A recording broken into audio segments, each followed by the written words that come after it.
Number 10. Murder and a hot car. Ashley Pangalangan is the perfect example of a terrible family member. She's been accused of locking her baby and her younger sister in a hot car while she went on a shopping spree in South Carolina. Her baby was only 6 months old and her sister was 7. Ashley herself was 30, an age you would expect a person to know not to leave a baby and a child unattended in a scorching vehicle. To make matters worse, the air conditioning was broken. They were trapped in stifling conditions as the air temperature outside soared to 89 degrees Fahrenheit. And considering they were locked in a car, the internal temperature was significantly higher. Luckily, neither of them died. They were extremely hot and suffered from heat exhaustion, but lived. What truly makes the case shocking is that it happened a week after Ashley's mom was charged with murder. Ashley's mom, less than 20 years older than her, killed her disabled daughter by leaving her in a locked car for 5 hours. Sound familiar? Rita Pangalangan and her boyfriend Larry were charged with the girl's death, and apparently Ashley learned absolutely nothing from her mother killing her sister, since she was literally busted doing the exact same thing, and in a Walmart parking lot of all places. She's since been charged with unlawful conduct of a minor and is being held in jail, right next to her mom. Number 9. The Twisted Twilight Killers. Kim Edwards and Lucas Markham are the Twilight Killers. They were only 14 when they formed what's been described as a very intense relationship, when Kim's mother stepped in and tried to split the two apart, realizing they were no good for one another. She ended up dead. Kim and Lucas conspired together to stab Kim's mom and Kim's little sister. Her sister was only 13, just 1 year younger than her. But at the last minute, Kim actually decided she couldn't go through with it when Lucas entered her house on the night of the killing, April 14, 2016. She said that she just couldn't kill her family. She may have been twisted, but she changed her mind at the last minute. Well, sort of. She asked Lucas to do it himself. While Kim sat alone in the house, her boyfriend went upstairs and stabbed her mom to death, then killed her little sister. Afterward, Kim had a bath with Lucas, washing the blood off him before they went downstairs to have a feast and watch the Twilight movies. The only member of Kim's family that wasn't killed that night was her older half-sister, and only because she lived out of town with her husband and children. At the trial, Kim tried to get off on a lesser charge of manslaughter, but this was turned down by the Crown Prosecution Services. In police interviews, Kim admitted that she was happy that her family was dead, so that they didn't have to deal with her anymore. She was found guilty and given life in prison. Lucas received the same sentence. However, their sentences were reduced to 17.5 years, meaning they will eventually get out of jail at the exact same time. Number 8. A Deadly Birthday. A birthday party in Brooklyn turned into a bloodbath when a man showed up and began shooting. It was his daughter, a frightened girl, who dialed 911 after he interrupted her birthday bash and killed her mom. What should have been a joyful celebration ended in carnage. Joseph McCrimmon showed up to the party uninvited, with his only present being a loaded weapon. The only reason his youngest daughter is still alive is that she heard shouting and arguing, then a series of gunshots, and ran to hide in the closet. When she finally came out, she found that her mom and her 2 sisters had been brutally killed. Her father left the apartment and went home, his job finished. When the police arrived at the scene of the crime, they found the little girl, just 8 years old, holding her sister's blood-soaked cell phone in one hand and a stuffed pink unicorn in the other. Investigators are still trying to work out a motive. They have interviewed family members and uncovered that the girl's mother and father had been involved in a romantic relationship going on 20 years.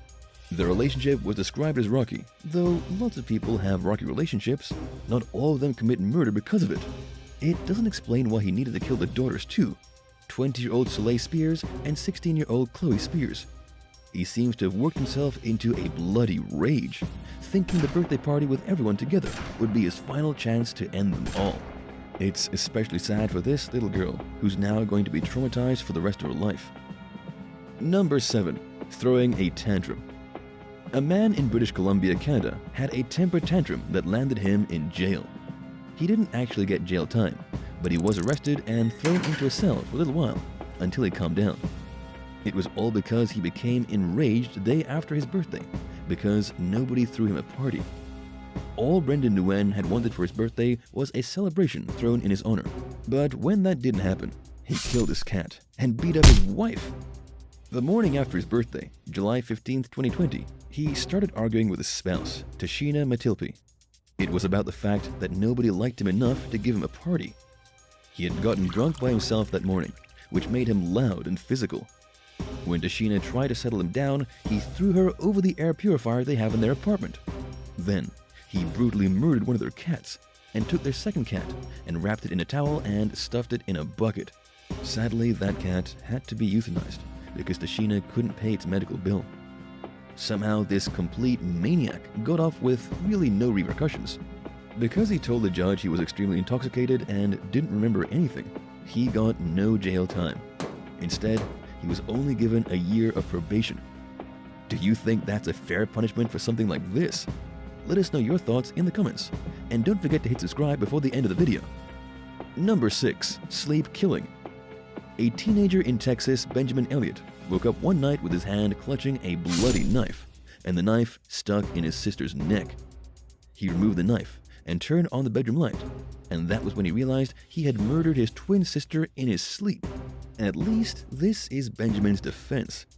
The 17-year-old kid claims that he was sleepwalking when he plunged the kitchen knife into little Megan's throat. He has since been booked into Harris County Jail on charges of murder, and he freely admitted that he indeed stabbed her. However, he might not be lying about sleepwalking. Evidence shows that after he turned on the light, seeing what he had done, he immediately applied pressure to the wound and then called the police himself. The 911 operator informed him how to perform CPR, and he did so all the way until EMS personnel arrived. But here's where things get even more twisted.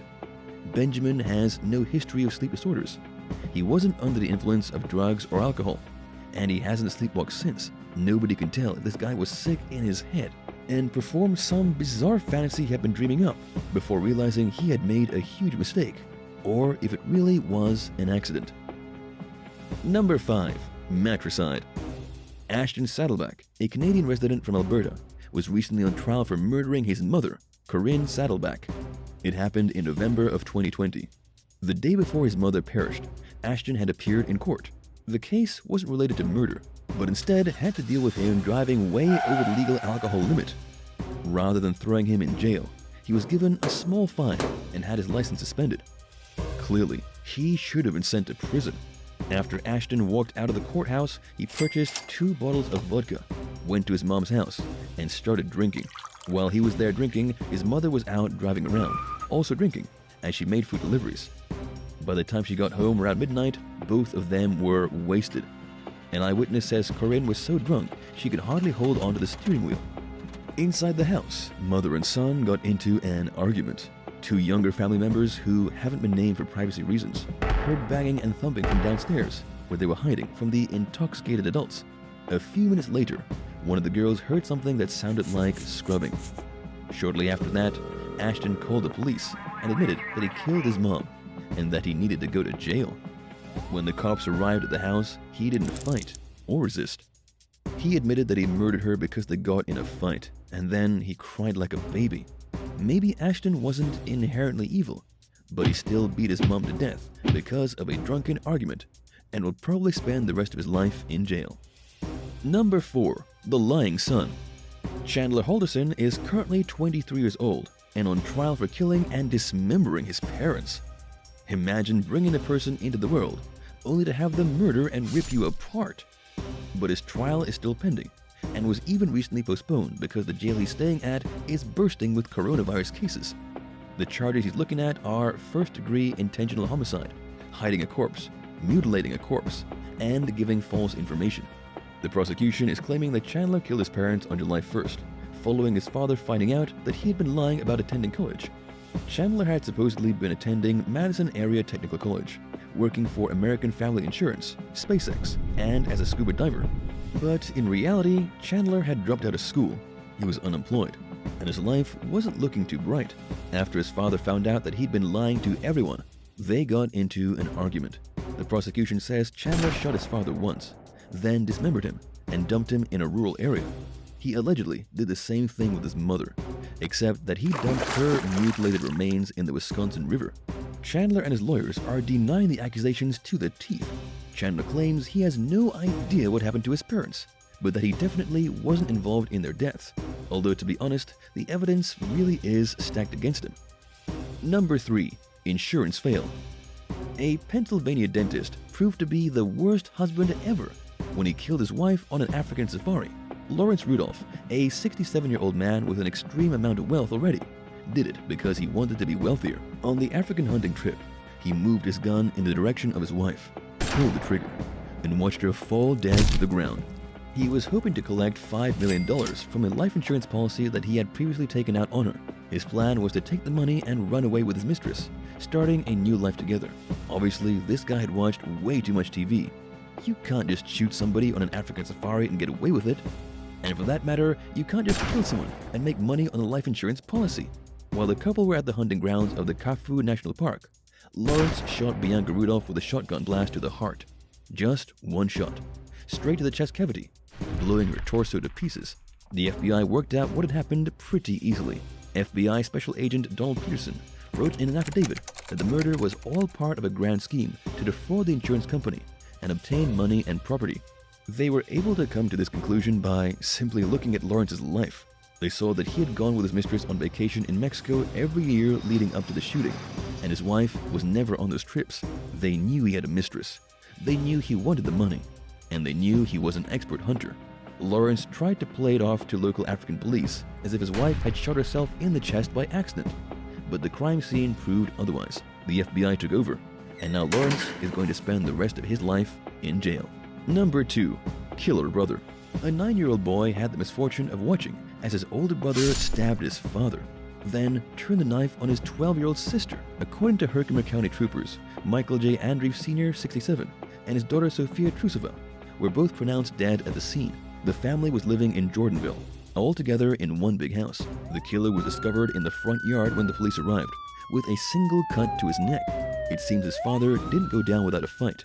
He was airlifted to a hospital in Syracuse and arrested immediately after he was discharged. He was just 22 years old when he was taken to the Herkimer County Correctional Facility and held without bail on 2 charges of murder. The big question remains, why did he do it? The authorities have given no motive, and we don't know what events led up to the stabbings. What we do know is that Michael J. Andreeff Jr. was completely out of his mind. The other 2 surviving brothers returned home to take care of the 9-year-old bro, the poor kid who had to watch his family be butchered by his very own kin. Number 1. Texas toddler. Sometimes all it takes to be an evil parent is neglect. In a Walmart parking lot in 2022 in Texas, a toddler pulled a gun from between the seat and the center console of her parents' car and then shot her mother and her baby sibling. It happened as the father was standing outside of the truck, just kind of loitering in the Walmart parking lot for no good reason. The infant managed to get a bullet through her mother's arm and another bullet through her 18-month-old sister's leg. Luckily, these gunshot wounds didn't prove fatal. The mother was taken to a Fort Worth hospital by air, while the baby was transported by ground. The mother's injuries proved more serious, but both are expected to make full recoveries. As for what kind of criminal charges are going to be pressed against the parents for leaving a gun where a toddler can get to it, the police haven't said yet. Which of these highly dysfunctional families shocked and appalled you the most? Let us know in the comments, and thanks so much for watching. If you enjoyed the video and want to help support the channel, be sure to hit subscribe. See you again soon. Bye.